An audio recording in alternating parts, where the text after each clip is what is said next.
safety is my number one priority. Always has been, always will be. And we had just so happened to have a conversation about jumping out of an airplane. So the door pops open. I thought it was a bird strike because of the way that the airplane shifted so quickly. We did try to close it. The latch was broken. A lot of people think being in aviation means you're an airline pilot, and there's so many more things that you can do in aviation. Even all the way through flight school, I had no idea you could just jump in an airplane and go fly around for fun. And it became almost addictive to just be able to share as much as I possibly could. So is the airline out of the picture now? I want to switch gears to being a woman in aviation. It can get very intimidating when you are surrounded by men, especially in a male-dominated industry. Why is it not a field where we see more women that want to fly? Women in the world don't know women can fly. The biggest tip that I can give you is imagine going from waiting tables to becoming a multi-engine pilot with millions of followers in just a few short years. That's exactly what Kay Hall, known as FlyWithKay, has done. In 2018, she was working paycheck to paycheck at a restaurant, but after getting hooked on flying, Kay soon rocketed from student pilot all the way to CFI. Then the pandemic hit and instructor jobs were becoming hard to find. That's when she got her beloved Piper Cherokee, Little Red, and began documenting her flights. What started as a way to share her passion for flying soon became a social media phenomenon. She has now 2.1 million followers on TikTok and 180,000 subscribers on YouTube. And now she's sharing her adventure in her twin-engine Piper Seneca, Mystique. it's actually Mystic. Oh, Mystic, I'm sorry. No, That's you're the French totally touch. fine. Okay, welcome. Thank you. Happy to be here. Awesome. Can you tell us where this passion for flying started? Was it as a kid? Was it later as an adult? How did that happen? Honestly, I've always had the passion for travel just in general since I was young. I used to travel every single summer to California to visit with friends and family, and I started going for longer and longer periods. And I realized as I was getting older, one of my favorite parts about it was spending time in the airport and being on an airplane. And so when I was trying to figure out what I wanted to do, all I knew is I just wanted to be able to travel. I wanted to meet people, try out new experiences. I'm big on trying new foods. I'll try everything once. And it turned into me becoming a pilot. That's awesome. How did the training happen? Because you did that pretty quickly. You went through all your training in how many months? I got everything done in just shy of 9 months. That's amazing. So tell us a little bit about the training. Obviously, this is what we do here at Pilot Institute. Tell us about how this can happen in your life. So when I originally decided to become a pilot, I went and did my first flight, my introductory flight, which everybody probably has already heard that story. As soon as those wheels were off the ground, I was hooked. It was about a 45-minute drive for me. And I thought, okay, I'll save money. I'll spend the time in the car. I can use that time to listen to podcasts and listen to lessons and really just get that knowledge down, save money to get my private pilot license, and then I'll go and find a reputable flight school. And that was kind of my game plan. And the second lesson that I went into, I was at the airport, airplane was pre-flighted, I'm super excited. And 5 minutes before I was supposed to start my flight lesson, my instructor called and said, "Hey, sorry, not going to make it. See you next time." Oh, no. And as soon as that happened, I said, okay, I need to go somewhere that everything is going to be regimented. I need a schedule because I wanted to get in and get out. If I decide to do something, I'm putting 110% into it. And I am not quitting until I pass, I'm successful in what it is that I'm doing. So that's when I found an accelerated flight school. Awesome. Any challenges along the way? Everybody has challenges, flight training. I'm sure you had too. Yes. Can you maybe talk a little bit about that? The biggest challenge I think I had when I first got into being a pilot and going through the process of getting accepted into the flight school and then starting all of the lessons was all of the downtime that you have at the airport. And when I first got started, I was using that downtime to make friends with all of the other instructors and all of the other students. And the more I got excited about all of my flying and things that I was accomplishing and, nailing those steep turns and getting super prepared for those power off 180, simulated engine fails, so to speak, the more time I found when I was at the airport, I wasn't socializing anymore. I was studying all the time. And I think that even though I did enroll in a 12-month program, getting over that big hurdle in my life of just wanting to be a social butterfly and finding something I was so excited about to learn about, that was my biggest test. And once that happened, I graduated 3 months early. That's a good motivator. When you find something that you love and you're making good progress, eventually you find that motivation. You started documenting this during the pandemic. What was the reason behind wanting to document all your flight training? So I'm sure everybody can probably relate to this at least a little bit. During COVID-19, there really wasn't much to do. And as the longer it went on, unfortunately, the more there was, time to just sit around and be on your phone or watch TV. Or if you were one of the rare people, maybe read a book, do something that was a little bit more productive. I was not that person. I had lost my opportunity with American Airlines because of COVID. So I didn't really know where I was going to go. I couldn't rent an aircraft anymore because they were buckling down on how many flight hours you could get and if you could fly with people. And so I was just spending hours scrolling on, at the time, a new app called TikTok. And I was like, I love these videos. I never see any flying videos. And I went to the airport a couple of weeks later and I was getting ready to go for a flight and weather moved in. And I was like, I'm here. Maybe I'll just put together a video. And the video was terrible. Oh my gosh, it was I was going to ask, did you go back and watch that? It's still up there because I want everybody to know where I came from and, maybe be a little proud of me at where I am now, especially with the editing aspect. But what it really gave me was an opportunity to share something that I love so much, but also give other people an opportunity to maybe learn about something. Even all the way through flight school, I had no idea you could just jump in an airplane and go fly around for fun. My entire flight school program was, here's how we're going to get you to be a commercial airline pilot. And it was one of those things where being able to just jump in and go get a $100 hamburger, $500 now because of my multi-engine airplane. It was one of those things I really just wanted to be able to share that. And the more I posted, the more questions and the more comments and the more support that I got. And it became almost addictive to just be able to share as much as I possibly could. And now here I am, 4 years later? Yeah, because it's interesting that what we take for granted when you become a pilot, you kind of forget the questions that you had before you were a pilot. For you, it's obvious that you can go and rent an airplane and just go fly everywhere. But I have even family members of mine that ask questions and they say, so you can just fly direct to this airport without asking permission? And I say, yeah, kind of. I mean, you need the airspace and all that. But it's funny to go back to those questions. You realize how you've so gotten used to it over the years, right? Absolutely. Was there any point in time where you realize, okay, this is becoming big, like the channel is getting really a ton of traction? Was there a video? Was there a moment in time? Or was it just like kind of a straight line curve of getting more followers and more people? No, the interesting thing is I can't remember specifically when everything changed, but I remember every time when I'd come home from the airport after a fun flight, and especially once the world opened back up, my mom would ask me, okay, how many hours are you at now? Can't wait for you to work for the airlines. Do you know what company? And all of a sudden she was asking less and less and less. And so was the rest of my family. Every time I'd get on a phone call or I'd go and visit or I'd be on a vacation with them, it would be more about, hey, this video was great. You should make a video about this. And they'd be giving me ideas. And it became less and less important to them for me to get to the airlines. And even though, contrary to popular belief, I am not in fact a millionaire, being a professional content creator, I did get to a point where I was able to afford my daily lifestyle and continue to fly while making videos. And that was a big change for me. So is the airline out of the picture now, or is this something that you still have in the back of your mind? Still in the back of my mind. I am less than 100 hours away from my 1,500-hour requirement. And I have a lot of people, obviously, in the aviation world just in general. But I do have quite a few friends that do work for airlines and they love it. And if I don't go to the airlines, it's still not out of the question that I wouldn't do like private charter or work for a business. I actually got an opportunity to fly with Air Medevac for a little while, and I am planning on still doing that part-time. I just need them to get a location that's a little closer to me. Yep. Well, and I think this is something that I want to bring up to the audience because a lot of people think narrowly in a sense that being in aviation means you're an airline pilot. And there's so many more things that you can do in aviation.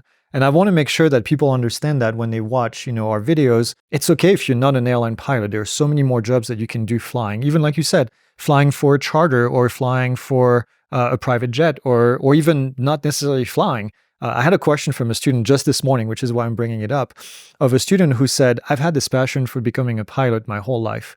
And he said, I had to go a different route for a variety of reasons. Life happens. And he said, now I'm at the point where I don't want to become a pilot anymore. And you could tell that he felt broken inside because he just wanted to become a pilot. That's always been his dream.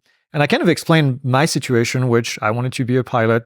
I didn't have COVID. I had 9/11, which was the same kind of route that you had where I wanted to become a flight instructor, build up my hours, go to the airlines and do this for a living.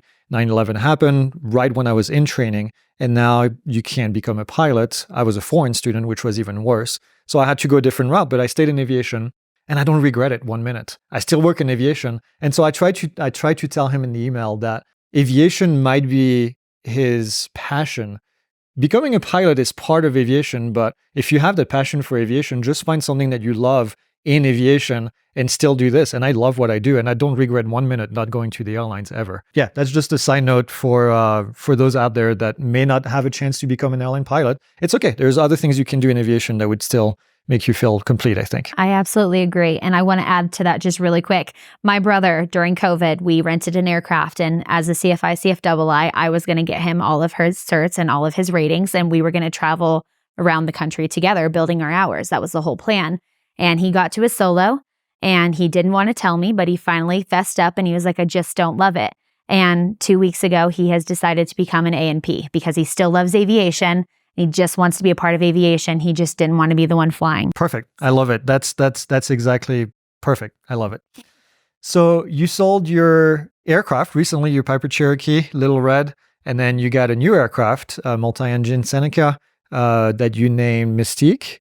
Tell us how you come up with these names.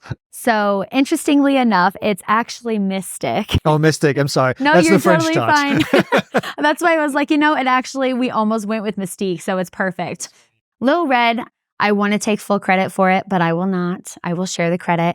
My mom and my dad actually came up with that. Okay. The Lil was it was cute, and we were going to actually go with Little Something. I liked the name Cinnamon. I was immediately vetoed. Probably wise. Little Red definitely rolls off the tongue a little bit better. It's a good fit, yeah. But obviously the airplane was red. And so we were going to go with Little Red. And then we decided just to shorten it even more to Lil, just to have something super endearing and something that people could feel like, it's just one of those things when you say that word or you say those words specifically, it almost feels like you're a part of it. And with Mystic, this one was actually also, I think it was actually one of my Caviators ideas. My favorite TV show has always been Vampire Diaries. Mm-hmm. It takes place in a city called Mystic Falls. Oh, there you go. So that's shout out to Vampire Diaries. Awesome. Well, that's a good story. See, I didn't know the second part. I knew about Little Red, but how was it starting in the Piper Warrior? And I have to say, I did all my training in the Piper Warrior and did all my teaching in Piper Warriors. So I have a little soft spot for that. How was it flying in that airplane? Obviously, you get your wings in that, in a sense. You get popular in that aircraft. Tell us a little bit more about the airplane. I miss my Piper Cherokee. I really do. She was fantastic. The only reason why I upgraded to a multi-engine is, like I said earlier, airlines are not off the table. If I can build up some actual good quality multi-engine flight time, obviously I have my complex. I now have my high performance endorsement. That is going to help me get a lot further. But I also wanted to be able to fly higher. I wanted to be able to fly further, and I wanted to be able to fly faster. I also wanted to be able to carry my family. Yep. So weight and balance is obviously huge when you're flying, obviously, right? But at the same time, when you think about Little Red, I did not have very much leeway when it came to weight and balance. So people had to sit in very specific places. The amount of luggage was very limited. If I brought my whole family, we weren't bringing stuff with us. It was a day trip. And in altitude too, probably. Yes. Smaller engine and yeah. Yes, exactly. So with this airplane, I have the capacity to have pretty much as many people as I want. And everybody can bring a small bag and I can do my fuel as I need to. But I also have an oxygen system. I did purchase the Mountain High oxygen system, so I will be testing that out. And I can take this airplane all the way up to 25,000 feet. That's awesome. And that's going to give me clearance and get me a lot further, a lot faster. Well, and especially you're out west right now, obviously visiting us in Prescott. So you've got a lot of mountains around where you can fly. I saw that you did a flight at 12,000, 13,000? 12,000. 12,000 coming around here. So did you use the oxygen system for that? I did not because I didn't stay at that altitude very long. Yeah, you're right at the edge of where you want it. Yeah. Yes. We bought an oxygen system for the Diamond as well that we carry as a portable. And that does make a big difference. Well, we try to find how high the Diamond would go. So we climbed to a little over 16,000. That's awesome. With almost 17. And yeah, that was fun. It's cool to see it from a higher elevation. Moving from single engine to multi-engine is obviously a step. What did you find was challenging about making the step from a smaller aircraft to now this thing that flies faster, higher, and all of that? Yes. So I'll be honest with you. The first flight that I did in Mystic, when I flew to Kentucky to do the test flight before I did the pre-buy inspection, I was nervous. Not nervous because it's like, oh, there's going to be something wrong with the airplane, but it's something new. And I was used to a throttle and a mixture control. Now I've got throttle, I've got manifold pressure, and I've got mixture control, and I've got two of each Two of them, now. yep, that's so right. It's keeping track of everything, trying to keep everything even. And there was just a lot to look at. And with this airplane specifically, I went from a completely different avionics setup to having Dynon and Avidyne in my new airplane. Yep. And I love it. But getting used to, having two engines and having manifold pressure and having to retract the gear on top of new avionics, it was a big change. It's a big step for sure. Yes. Yeah. Are you fully comfortable now? Yes, absolutely. I love this airplane. I think this airplane is perfect for what I've wanted. But for 6 months, I was really only flying it for training. Had to get my 10 hours for insurance purposes. And then I had to wait a month so that I could go and get instrument current. And I wasn't able to go and do any solo flights. And I wasn't doing any really long distance flights. And then I finally make it to St. Louis and my door flies open. And I know we're talking about that later. So just kind of going from a single engine that I was so comfortable in, that I just had nailed down to the ground, knew everything about it inside and out, to this new airplane where I know pretty much nothing. It was daunting, to say the least. And things happen quicker too, obviously, because you're flying at much faster speed. So. Definitely, yes, absolutely. It's a big jump. And I think people underestimate the having a second engine, but not only that, having an extra prop control, because now you have to also worry about your RPM and syncing RPM on the multi-engine too, so it doesn't sound like you're going crazy. Wah, wah, Yep. Exactly, yes. You've been traveling, obviously, to come here out west and to travel the country. Is there a destination on your bucket list that you haven't checked just yet? Well, we talked about this one earlier, and I think I'm going to try to go tomorrow, which is Sedona. Yep. But my biggest one is actually Mount Rushmore. I want to fly past it, and I want to land. I want to go walk. My biggest thing with this new airplane is I really want to go out of my way to, when I go to a destination, spend some time at that destination, not just use it as a fuel stop like I did in Little Red. Yep. So there's an airport nearby in Rushmore? Yes. Oh, that's cool. It's about 25 minutes away. So I get a rental car or an Uber if I can't get a rental car. I didn't know that. Yeah. So you talked about the emergencies. Let's talk about you had 2 primary emergencies so far. Hopefully that's it. Yes, fingers crossed. Can you explain what happened, how you dealt with it, and then what you learned from it? Absolutely. So the first one was actually in my Piper Cherokee 180 Low Red. I was on an IFR flight plan. I was in climb out, and I noticed, and I had just gotten a new EMAG installed, shout out Lycoming, in the airplane. And I noticed that when I went to go and lean out my mixtures, I was burning 35 gallons per hour. Which obviously is not happening. A bit much. So the first thing that I did is I processed it, and then I went to go and look to make sure that I didn't have a leak, that one of my fuel gauges wasn't just dropping quickly. And I was like, okay, it's not. Odds are it's just an instrumentation issue. Well, this is also right before I'm about to fly through a cloud. So I focused on continuing to fly the airplane. And in the back of my mind, I'm still processing, okay, what could be going on?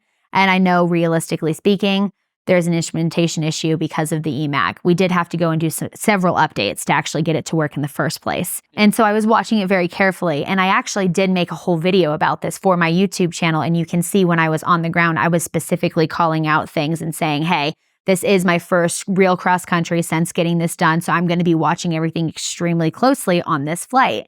And so once I realized, okay, odds are it's an instrumentation issue. There's no other concerns. There's nothing flashing at me. I don't have any big red X's on any of my screens or anything. I got in touch with air traffic control and let him know I needed to return to the airport. I did not verify with him that I had an issue per se. I just told him I needed to return to the field. So I picked up my weather and I tried to stay fairly high as long as I could, except for when I noticed that I wasn't going to get out of the clouds if I kept that altitude. And obviously, in an emergency situation, you would rather be able to look through the window, see the ground, and know where you're going than try to maneuver through clouds just in time to figure out where to land. You don't want another layer of anything on top of it. Exactly. Yep. There was quite a few people who disagreed with my process of deciding to, accept the descent and everything to come into land. But ultimately, I knew that I wanted to stay visual as long as I could. Came in, everything was totally fine. It just needed to be recalibrated. It was a really quick, easy fix, but I felt confident in the way that I handled it. Was it the best landing I've ever done? No. Hey, you made it out, right? But the airplane was fine. That's right. Exactly. So Yep. any landing you can walk away from, right? Isn't that what they say? So that ended up working out fine. The airplane was out of commission for about an hour and a half. And then I think I continued to do that flight about a week later. Yeah. Went and got my $100 cheeseburger, and it was delicious. So I want to point out, because we have students in the ground school always asking, why do I need to know all these systems in the airplane and how they work? This is why. This is exactly why you want to know your systems, because you were able to troubleshoot and in your head think, okay, I'm seeing 25 gallons an hour. Obviously, it's not possible. So what else is happening? And now you can go backwards and kind of think about how your system works. And like you said, could be a fuel. Okay, now what do? I check my gauge to make sure that I'm not dropping all this fuel. So if you're ever asking why you need to know all these things, this is why. You need to understand your system so that you can troubleshoot in the air and make the right decision. And obviously, you also probably knew in the back of your head that losing the engine was a possibility, but probably not very high on the list. Correct. Which is why descending to a lower altitude to stay out of the cloud, this is risk management, where you're trying to decide, okay, which one is going to make it worse or make it better. So yeah, I totally agree with you on this one. I would have done the same thing. I would not have stayed in the clouds if you know that it's not going to be a fatal or just, losing the engine completely. So absolutely. Yeah, I agree with you on that one. And of course you had the door. Yeah, yes, the door. Oh man, that should be a name of a horror movie. Long story short, we just purchased the airplane, and this is our first cross country. So I brought Pops with me. Even though he is not a multi-engine pilot, he is a fantastic pilot. And I'm under, I kind of just have this rule for myself that safety is my number one priority. Always has been, always will be. And I was like, 2 pilots are better than 1. Mm-hmm. There's no reason when I'm still getting comfortable in this airplane that I can't bring another pilot on board. Even if they're just observing, watching for traffic, making a radio call here and there, whatever. And so we're about 25 minutes away from landing in St. Louis, and we're getting excited. We're going to go to a Cardinals baseball game. It's going to be a blast. And we had just so happened to have a conversation about jumping out of an airplane. And of course, this has to happen. So the door pops open immediately. Because I now have my engines on the side of the airplane and not directly in front of me, I thought it was a bird strike because of the way that the airplane shifted so quickly. So I look at all of my gauges, I look, and I'm just like, oh, why do I have a breeze on my face? Well, the door's open. Okay, not an emergency. We'll try to hold it closed if we can. We'll try to close it. We did try to close it. The latch was broken. It's not like it's going to open up and fly away. Exactly. Yep. So I did still slow down. Advised air traffic control of exactly what happened. They cleared us to go directly to the airport, which was perfect. What I didn't account for, and this was another reason why I was happy to have a second pilot on board with me, is I forgot how much faster this airplane flies. So I did a fairly tight pattern work for a multi-engine airplane, that's going 140 knots when I would go 95 to 100 in my Cherokee, and I was too high. So rather than trying to go through all of this on top of worrying about the door to try to make a landing, I chose to do a go around, came back around. Still wasn't the greatest landing ever, but I was still getting used to the actual heaviness of this airplane specifically. And we ended up having to replace 3 different parts in the airplane before it was fixed. Oh, wow. And what I understand the issue is before we purchased the airplane, the door had an issue. They had done a field fix, and they never followed through and actually got it fixed. So the field fix that they accomplished that got them home, they either forgot about it or they sold the airplane and just didn't fly it again. Who knows? But we did get that fixed up. So that's tough. So yes. on our Diamond in the DA40, there is a door in the back that opens up this way, and they tell you specifically not to touch anything if that door becomes open. It has a latch that keeps it in place in case something happens before it opens up. Because if it opens up, it's a T-tail, which means that door will get caught and will break and go potentially into the horizontal stabilizer. Oh. There are a few examples of that happening in flight where the door completely goes away. When we bought our airplane, we noticed that the paint job on the back door was different than the paint job on the rest of the airplane. And at one point it stopped, and then a brand new door was installed somewhere with no paint job on it. And so we think that this door eventually got taken away somewhere. Wow, so, that's pretty crazy. Yeah, you got to be careful with those doors because the design is a little bit better, I think, on the Piper. Yeah, interesting. I'm glad that didn't happen in your case. I hope it doesn't happen to you. Yep. So I want to talk about social media a little bit. You've reached significant numbers of followers on TikTok and YouTube, so over 2 million now. What is that like to have so many people following you on a regular basis that you don't see, right? They're behind a screen. What does that feel like? I've gotten to a point now where it doesn't surprise me anymore, but it is surreal when I talk to somebody and I actually think about that process. Like when I first built my real following on TikTok, it was because I was doing lives from the airplane. I really enjoyed it because as a certified flight instructor, I wasn't currently teaching at that time. I was still able to talk about things. And it was just a very exciting time in my life. And now I have people from all over the world that watch my videos that are following me on Flight Radar 24, and they're leaving comments in real time. Hey, Kay just landed in Prescott, Arizona. I guarantee you I've already got comments on my community page right now. And everywhere I go, somebody recognizes me, and it's just so fulfilling because I hear so many incredible stories. And if we have a minute, I'd like to share one if that's okay. Yeah, absolutely. So I flew into Hemet Ryan and I was getting the airplane ready for another flight. I was going over to Van Nuys Airport. An older gentleman is taxiing off the runway in his little Cessna, and he's going to the restaurant there at the airport. And he finally comes over. I was filming, and he walks over after he parks his airplane, and he says, "Hi, Kay." And I said, "Hi." He introduces himself, and he said, "I got off the runway," and I was like, "Wow, that's a nice looking Seneca. Kay has one like that. Wow, that Seneca's blue and white.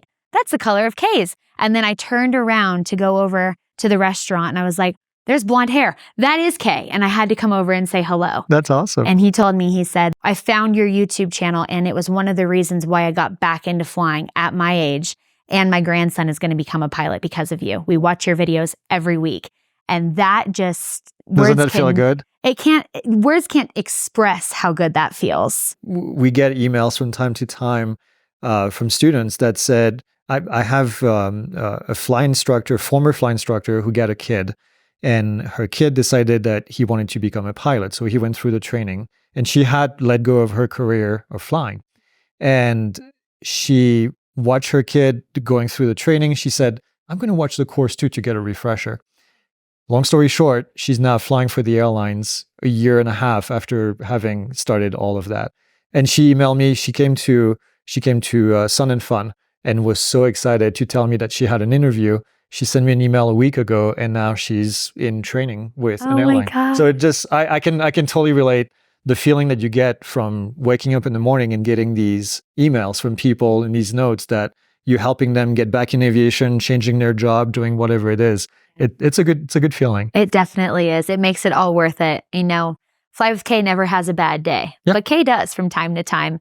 And reading comments and seeing that I'm inspiring people from all over the world. Unfortunately, I may never get to meet all of them. I'll meet as many of them as I possibly can, but it is so fulfilling. Do you ever think about what 2 million people looks like?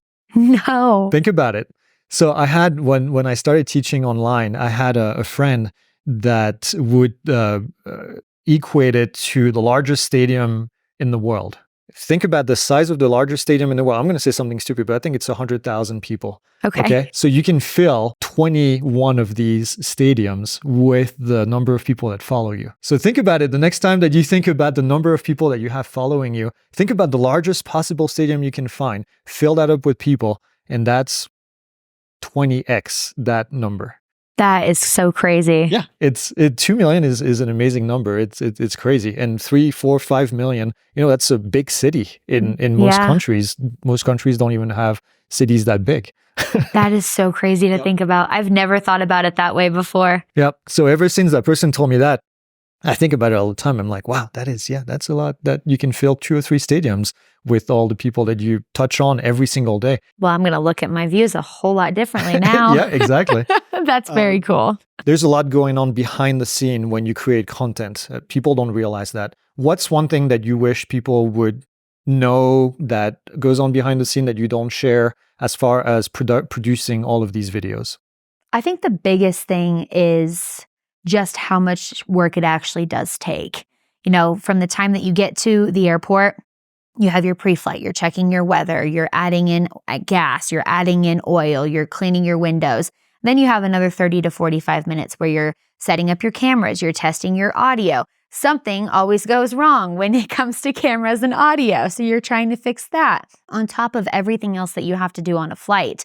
And then after you land, you're spending another 30 to 45 minutes gathering all of your equipment.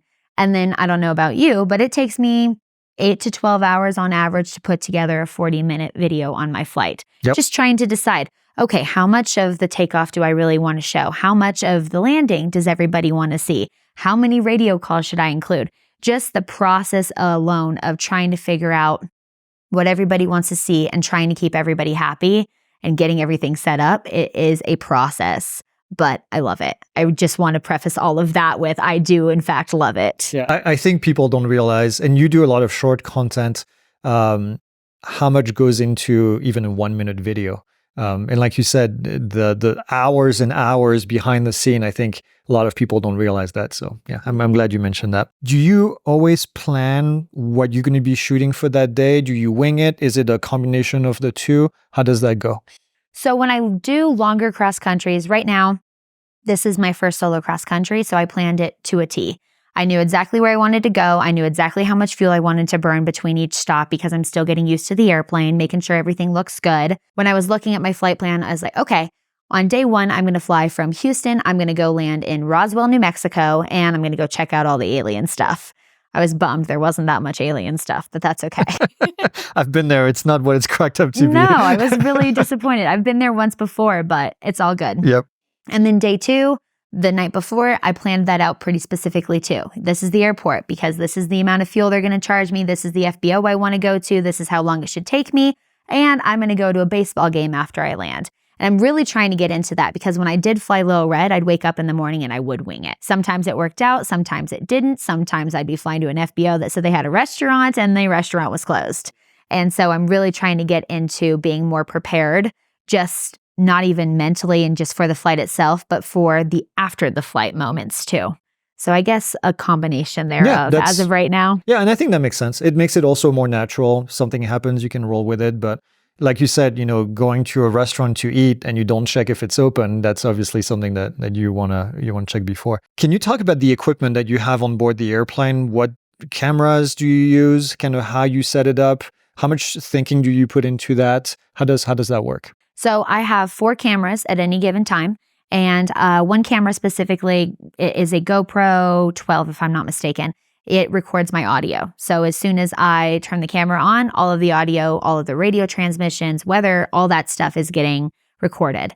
I also love redundancy because you never know what's going to happen with your cameras. So I also have a track cam that I install as well.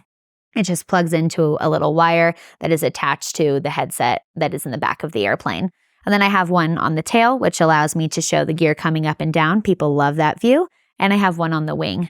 And I did try the 360 thing, but it is a huge hassle. So I'm going back to a regular footage type GoPro situation for right now. It's always fun to talk to other content creators that go through that because I think the cockpit is a small space. People don't realize how difficult it is to get the right angle, to get it so it doesn't shake all the time, to get it so that it's exposed correctly. There's so much more than just slapping a camera right there and then it records. Audio is a big thing. I think audio is one of the most difficult things, especially in an airplane, right? It's noisy. And so, yeah, I can appreciate all these nuances because we spend a lot of time working on that as well. Well, the funny thing about audio too is, and I don't know if you have this problem, I'm sure you probably do, but you'll switch to a frequency and for whatever reason, that frequency is either ridiculously loud in comparison or it's super quiet. So you're adjusting your volumes and then you switch to the next frequency and you're adjusting it again. And when you're going in post-production and you're trying to align all of that and you're trying to keep the audio levels the same, oof, that is just a pain. Yep, it's tough. Yeah, all the editing, like I said, I think people really underestimate what it takes. So. Yes. I want to switch gears to being a woman in aviation. What tips would you have for a young woman or older woman, quite frankly, who wants to get into aviation? What are the things that can help them? Tips, things that you went through, maybe? My biggest problem when I went through flight school as a woman is I was one of 3. And obviously, we were all friends, so we all shared stories. And it can get very intimidating when you are surrounded by men, especially in a male-dominated industry. We all know that, right? And the biggest tip that I can give you is try to look at it from a standpoint of this is not a competition and I am not alone in this. You're all working towards the same goal. Study with them. Ask them questions. Teach them something. Let them teach you something. really just relate to them, not from a gender specific type of conversation, but just because you're all passionate about aviation. If you can switch your mindset to looking at it from a standpoint of we are all the same and we are all just trying to become pilots, I think you will enjoy flight school a lot more. Why do you think aviation is not as attractive to women? Why is it not a field where we see more women that want to fly? I think that it's because women in the world don't know women can fly. It's just not a widely known thing. I mean, when I first went through flight school and, I have 2 other girls with me and stuff, it was very surprising to me when I would get on an airline flight and there would be a female pilot flying. And it's even more surprising and frankly quite exciting when I get on a commercial flight and both of the pilots are women. And because that's not very common, I mean, just the fact that as a woman in aviation, that's still surprising to me because it's not very common. It's not an industry that a lot of women think about. And it's not an industry that kids grow up thinking about, that teenagers grow up thinking about. Hey, celebrating my sweet 16, I want to be a doctor. You don't have a lot of sweet 16 women that are saying, hey, I'm going to be a pilot when I grow up. And getting it out there, I think, is really why I love social media so much. How do we change that? Obviously, you're doing this by showing what it takes to fly as a woman. How else can we get more people interested in this? And that's actually genderless, more boys and girls into this, because I think there's a shortage of people that are interested in becoming pilots. Yes, I agree. I think right now there are people out there in the world that want to be a pilot that for some reason, something in their life tells them that they can't do it, so they don't even try. If we can encourage people to just put themselves out there just a little bit, just go for that first flight and see if you love it. Don't go buy the expensive books. Don't go buy the expensive headset. Maybe go and buy Pilot Institute's ground school course. That will save you a lot of money. Exactly. A little plug there. I'm not biased or anything. But anyway, it's one of those things where if we can get people out of their comfort zone to actually just take a little bit of time and just research what it is they really want to do, it doesn't matter what anybody else has to say, especially for women. It doesn't matter if every man in your life tells you you have no business being a pilot. Use that to motivate yourself. Do it because of that exact reason.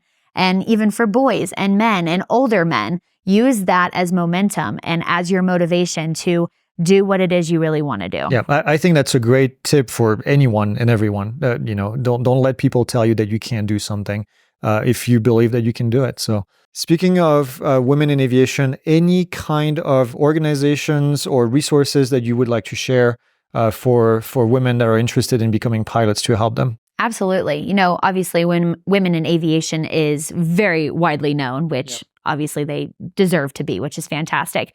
But one of the biggest pieces of advice whenever I meet a woman or a young girl, like I met an 8-year-old girl at Oshkosh, she came to my meet and greet. She wants to be a pilot when she's older. And she's like, how can I stay inspired? How can I talk to like-minded people and other women that are working towards the same goals? And actually, Facebook groups are a great option. I always love going through Facebook groups. I have a fake account that I can go in and leave comments and stuff because people don't know it's me, but I can still give advice. And I think that that's really, really inspiring because everybody has a bad day and you have like a community of people that you can talk to, that you can ask advice, that you can just keep rewarding yourself for those small wins. Like, you're not going to believe it. Today, I did my first steep turn, or today I did my first power on stall. I was terrified of doing stall practice when I was going through flight school. Everybody is. It's okay. I wish I had had Facebook groups to look back on because I feel like I would have built myself a community where we would have all just uplifted each other and worked towards the same goals. So Facebook groups for sure. Awesome. The cost of flight training is obviously a big obstacle. Yes. What are some things that you've done to save money on flight training that you can share with people? So I didn't personally do it because when I did go through flight school, I did get a student loan, which I'm still paying back, unfortunately. It's just like college. It is what it is. But when I was first doing my flight training through the flight club, I worked 2 jobs. And everything that I could, I put aside towards my flight training. And I had a lot of wonderful family members that would donate money here and there that helped me get extra lessons. Granted, I didn't end up using any of them because I did go to flight school, which worked out perfectly. But one of the biggest tips that I actually gave somebody, I met him at the airport. I think I was in Lufkin. He just comes to the airport every day and he just watches the airplanes. He wants to be a pilot so, so badly. And I said, you're at the airport all day anyway. Go talk to the flight school. Go see if they'll let you wash airplanes, fuel it up, just help around, and maybe discounted or free flight training could be an option for you. And I've actually started giving that advice more and more to people that I meet in person. And it seems to be actually paying off because FBOs always need help. Even if you're the person that's restocking the snacks and the bottled water and you're coming out and you're helping tie down the airplanes and stuff. You're in aviation. You're around airplanes. Exactly. Yeah. And it also gives you the opportunity to meet other pilots and ask questions. I don't know about you, but personally, if I meet a pilot at some random FBO, usually they're interested in talking about their airplane, their story, how they got into it. And you don't know how they're connected to somebody else who may know someone. The day you need a job, then they're here. It's a small world. Aviation is a small world. The other tip that I give to people to add to what you just said is observing flights. So if you have the ability to observe a flight, go ahead and do that.